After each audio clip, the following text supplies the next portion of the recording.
Արարատ, լեգենդար համը, նոր լույսի ներքո, լեգենդար համադրությունը, նոր իմաստավորմամբ, լեգենդար կոնյակը, նոր ընթերցմամբ, Արարատ, լեգենդար համի արդի մարմնավորումը։ Նազարյան, 2 օր առաջ մենք գիտենք, որ Մարտակերտում դիպուկահարի կրակոցից հողագործը սպանվեց, երասխում էլ նույն օրը զինծառայողը վիրավորվել։ Նիկոլ Փաշինյանը խոսում է դրական ազդակների մասին։ Արդյոք այս գործողությունները կարող ենք հուշում են այդ մասին, որ մենք Թուրքիայից դրական կամ Ադրբեջանից դրական ազդակներ ենք ստանում։ Ինքը չի մանրամասնում, թե կոնկրետ ինչ ազդակներ են, որը նա համարում է դրական։ Ամեն դեպքում քաղաքական ուժերը, հանրությունը ոչ մի ազդակ չի ստացել, բացի սահմանին հնչող կրակոցներից, որի հետևանքով շարունակում են եւ զինվորներ զոհվել, վիրավորվել եւ քաղաքացիական անձիկ սպանվել, ինչպես հիշում եք, օրեր առաջ Մարտակերտում իր այգում աշխատող երիտասարդ տղամարդ սպանվեց եւ ես համարում եմ դա կրակոց ոչ միայն այդ մարդու ուղղությամբ, դա կրակոց էր նաեւ ռուս խաղաղապահների ուղղությամբ իրենց դերը եւ հեղինակությունը տարածաշրջանում գցելու համար եւ պատահական չէր, որ Ռուսաստանը միանգամից հանդես եկավ հայտարարությամբ գնահատական տալով այդ միջադեպին, որովհետեւ Մոսկվայում շատ ճիշտ հասկացան, թե դա ինչ ազդակ էր, իսկ Հայաստանը ղեկավարող վարչախումբը նրա ղեկավարը ինչ ազդակներ են ստանում, կարծում եմ հանրությունը, այդ թվում եւ լրագրողները, քաղաքական ուժերը պետք է ավելի խստացնեն հարցադրումները, փորձելով հասկանալ, թե այդ ինչ ազդակներ են ստացվում, քանի որ մենք դառը փորձ ունենք, շատ դաժան փորձ ունենք, երբ այս վարչախմբի ղեկավարը ազդակներ է ստանում Ադրբեջանից, այն համարելով դրական, պնդելով, որ Իլհամ Ալիևը բավական կիրթ եւ շահագրգիռ անձնավորություն է խնդիրը խաղաղ կարգավորելու եւ մենք ունեցանք այն դաժան պատերազմը, որի հետևանքները դեռ տասնամյակներ շարունակվելու են։ Այնպես որ այս հարցը շատ նուրբ, շատ կարևոր հարց է եւ պնդել, որ մենք Թուրքիայից դրական ազդակներ ենք ստանում եւ չմանրամասնել կամ գոնե փոքր-ինչ չբացել փակագծերը համարում եմ վտանգավոր խախ։ Սահմանային լարվածությունը ի վերջո ինչ կերպ կարելի է հանդարտ տեսնել, երբ նման խոսակցություններ են գնում, իշխանությունն ասում է, որ տարիներ շարունակ եղել է այդպիսի դեպքեր, երբ խաղաղ պայմաններում մահեր են գրանցվել, եւ նաեւ նշում են, որ համանազատման պարագայում այդ հարցերի լուծումը կլինի։ Դուք կարծում եք, որ համանազատումը կլուծի այդ խնդիրները։ Ես չեմ կարծում, որ այդ խնդիրը կլուծվի, տեսեք, պետք է հասկանալ ինչու են կրակում, ինչի են ուզում դրանով հասնել։ Երբ որ ասում են, որ գիտեք միշտ էլ եղել են կրակոցներ եւ այլն, դա գիտեք խնդիրը արհեստականորեն շեղելու ճանապարհ է, որովհետեւ միջև պատերազմը, միջև 44-օրյա պատերազմը այդ կրակոցները բոլորովին այլ բնույթ ու բովանդակություն ունեին, պատերազմից հետո բոլորովին այլ։ Հիմա մենք կարող ենք արձանագրել, որ ուղղակի պատերազմը շարունակվում է, որովհետև Ադրբեջանը եւ Թուրքիան մեր հերոստղերքի գործողություններով, իրենց հրամանատարների անձնազոհությամբ ամբողջովին չկարողացան իրենք իրագործել իրենց ծրագիրը։ Այսինքն մնաց Արցախ, վիրավոր, բզկտված, բայց մնաց Հայաստանը շարունակում է թեկուզ սեվական, բայց կողմ լինել եւ այս իրավիճակում Ադրբեջանը եւ Թուրքիան շարունակում են ատամներ ցույց տալ, շարունակում են վախեցնել, իրենք հասկացել են, որ գործ ունեն վախկոտ ղեկավարի հետ, որին անդադար պետք է վախեցնել։ Ես ուզում եմ հիշեցնել, որ երբ որ հերթական անգամ Ադրբեջանի պարագլուխը մատ թափտվեց Հայաստանի եւ նրա ղեկավարների հասցեին եւ կոչ հնչեց պատասխանել, ընդհանրապես պատասխանը այս էր, որ մեզ հիմա ամուր նյարդեր են պետք։ Գիտեք, դա ոչ միտեղ չտանող դիրքորոշում է, երբ որ դու ինչքան էլ ասես ես վիրավորանքներին,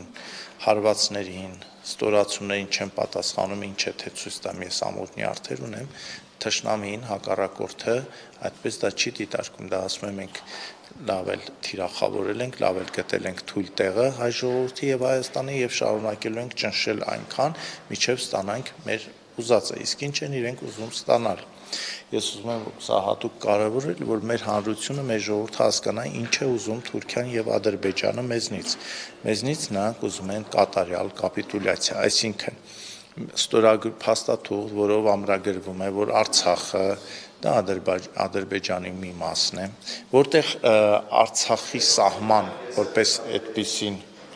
չկա, եւ ամենակարևորը նրանք ուզում են Հայաստանի Հանրապետությանը զրկել վերականգնվելու հենասյուներից, հենքից, որովհետեւ նրանք հասկանում են, որ այս ամենա ինչ որ պահի անցնելու է, հայ ժողովուրդը ունենալու է նոր իշխանություններ, Հայաստանը նոր մթնոլորտ է ձևավորվելու, Հայաստանը աստիճանաբար ուղղելու է, շտկելու է մեջքը եւ իրենք նորից բախվելու են ուժեղ Հայաստանի հետ։ Այդ ամենը թույլ չտալու համար նրանք փորձում են ամեն ինչ անել Հայաստանին զրկել վերականգնվելու, ողնաշարը ուղղելու հնարավորությունից եւ իրենց նպատակն է Հայաստանը դարձնել պատկերավոր ասած Աջարիայի ավելի վատ տեսակ, այսինքն երկիր տարածք, որը ամբողջովին կախված է լինելու թուրք-ադրբեջանական կապիտալից եւ որոշումները կայացվելու են բացառապես Բաքվում եւ Անկարայում։ Այս է Ադրբեջանի եւ Թուրքիայի ուզածը եւ նաեւ նրանց հետևում կանգնած այլ ուժերի եւ դիմակայել սրան մենք կարող ենք միայն ու միայն եթե ունենանք նորմալ իշխանություններ, իսկ այսօր մեր հույսը ժողովրդի քաղաքական ուժերի դարձել է այն, որ այստեղ շահեր ունեն նաև այլ պետություններ, այլ տերություններ, որոնց շահերի չի համընկնում Ադրբեջանի եւ Թուրքիայի պլաններին եւ ծրագրերին։ Խնդիրները արդյոք մարտահրավերները հաշվի չի առնում իշխանությունը, երբ խոսում է խաղաղության հաստատման մասին։ Թե սա խաղաղության հաստատումը Թուրքիայի Ադրբեջանի օրակարգն է եւ մենք այսպես ստիպված պետք է այդ օրակարգով շարժվենք։ Խաղաղություն ասելով մենք ինչ նկատի ունենք։ Եկեք նախ հասկանանք դա, երբ որ ասում ենք խաղաղություն, մեծ խաղաղության ծրագիր, իսկ գործողությունները վկայում են, որ սա մեծ նվաստացման ծրագիր է, այստեղ խաղաղության մասին խոսք լինել չի կարող։ Դա ուղղակի անուն է, որը օգտագործվում է Հայաստանը վերջնական կապիտուլյացիայի ենթարկելու համար, ինչին մենք բոլորս պետք է ընդդիմանանք ինչքանով հնարավոր է։ Եվ այս դեպքում ես ուզում եմ հատուկ շեշտել, որ մենք պետք է հասկանանք, որ քանի դեռ Հայաստանում վարչախումբը չի փոխվել, պատերազմը շարունակվելու է, խաղաղություն չի հաստատվելու, Հայաստանն էլ հաղթանակներ չի ունենալու։ Սա աքսիոմա է, սա